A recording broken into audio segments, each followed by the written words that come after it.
অতি দ্রুত আপনাকে র্যাবকে বিলুপ্ত করেন। নাম্বার 1, তারা দীর্ঘদিন ধরে র্যাবকে বিলুপ্তির কথা বলেছে।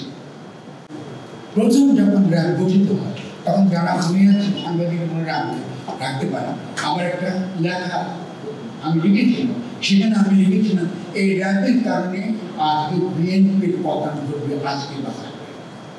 কেন এই ঘটনাটা ঘটছে যে অন্যান্য মেলা সংগঠন আছে যারা আপনি শুনেছেন, যারা মানবাধিকারের যারা কাজ করে, কিন্তু মূল সমস্যা হচ্ছে আপনি সেনাবাহিনীর একজন সদস্যকে আপনি স্বরাষ্ট্র মন্ত্রণালয়ের অধীনে এসে এমন কিছু কাজ করাচ্ছেন যেটা শুনি কখনো করে না, সেটাকে নিরস্ত্র মানুষকে এক্সট্রাজুডিশিয়াল কিলিং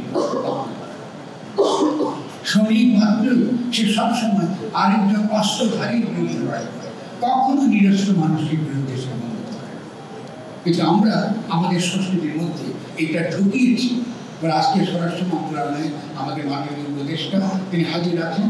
আমি বিনয়ের সঙ্গে অতি দ্রুত আপনাকে র্যাবকে বিলুপ্ত করেন। Number 1, double million offer, Walton fridge কিনে পেতে পারেন 20 লক্ষ টাকা, রয়েছে কোটি কোটি টাকার নিশ্চিত উপহার। এবং অতি দ্রুত আপনার এই বিজিবিকে অতি দ্রুত আমাদের ডিফেন্স ফোর্স আকারে, আমাদের প্রথম ফার্স্ট লাইন অফ ডিফেন্স আকারে তাদেরকে গড়ে তুলে তারা সৈনিক, তারাই আমাদের রক্ষা।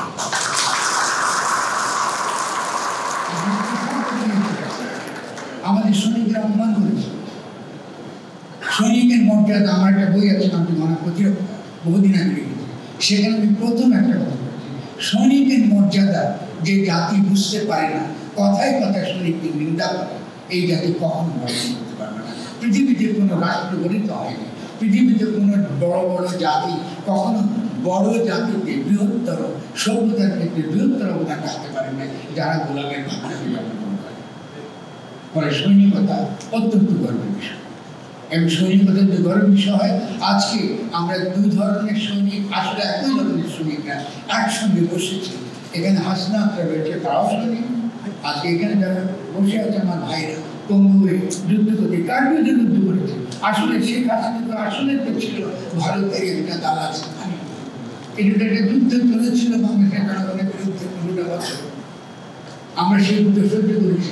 আমরা যখন জয়ী হয়েছি, এখন তারা এখন আছে ভারতে, সমস্ত খনির এখন আছে ভারতে। তাই বাংলাদেশে যারা এখন নেতৃত্বে রয়েছেন, রাষ্ট্র পরিচালনা করছেন, তাদের এই ন্যূনতম কাণ্ডকান্ত আমরা আশা করি যে দিল্লি বাংলাদেশকে আজকে হোক কালকে হোক এই শেখ হাসিনাকে পুনর্বাসিত করবার পরিকল্পনা নিয়েই এদেরকে দিল্লিতে ভারতে জায়গা দিয়েছে, যাদের বিরুদ্ধে খুনের অভিযোগ রয়েছে। এটা জানার পরে আমরা আমাদের সৈনিকদেরকে কেন তৈরি করছি? এটা জানার পরে আমরা ইতিমধ্যে কেন প্রস্তুতি নিচ্ছি না? অনেক আগে প্রস্তুতি দরকার ছিল। যখন হাজারিবাড়িতে যখন দাবি করা হলো যে সৈনিকদের গায়ে অ্যাসিড ছুঁড়ে মারা হয়েছে, ওখানে সোনার দোকানের সামনে অ্যাসিডের থাকে পানি, কার লাথি মেরে কার কাপড়ে পড়েছে, ও কার তো গায়ে পড়েনি। কিন্তু এই প্রচারটা কেন সৈনিকদের মধ্যে প্রচারিত করা হলো? কারণটা হচ্ছে জনগণের সঙ্গে সেনাবাহিনীর বিরোধ টানাটানি। আজকে জনগণকে সেনাবাহিনীর বিপরীতে আমরা আবারও এটা করছি।